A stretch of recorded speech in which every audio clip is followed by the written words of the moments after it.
Idara beaku ituasha ore nongishu na karara karibu larin okuni ne naisumi na ngara ndoki natabaikia ore ngara ke erola meri naragolo negira namba agulu neeku na eyuna ina ruma badiliko endoki naret sininje ore mbaa naidim atare ninje ne siai nai oltururi enerumie ewini retieki ninje. When we talk about mobility, it affects both the men, the women and their livestock.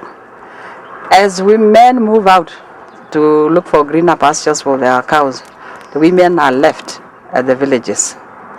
And if they are left at the villages by themselves, they are faced by the daily challenges of finding food for their children. So in the absence of the cows, and in the absence of their man, who is now the head in total as far as the culture is concerned, what do they have themselves?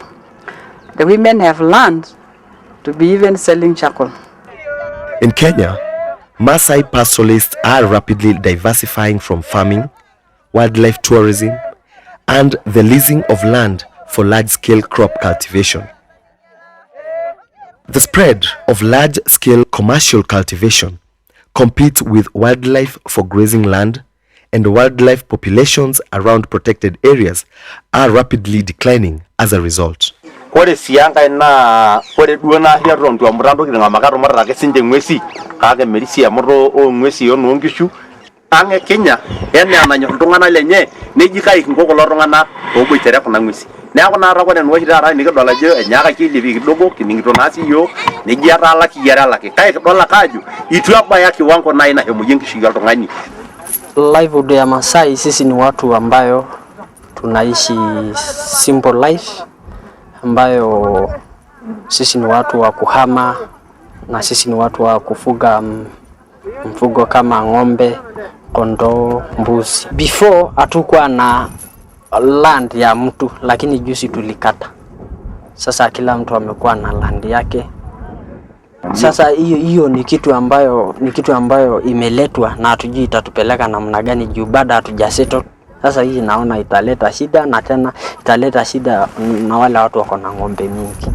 While freedom and flexibility of movement within national borders and beyond is crucial to the viability of mobile pastoralism, and even more so in the context of climate change, much evidence points to mobility being restricted on various grounds, increasing pastoralists' inability to minimize risks and cope with climatic and other shocks.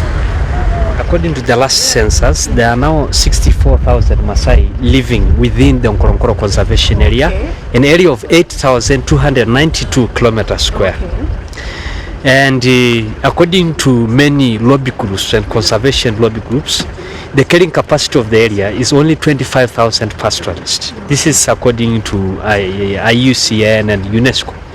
And that means the population pressure they pronounce is a problem in this area, and so they think of resettling them in the years to come and reallocating more people outside the conservation territory.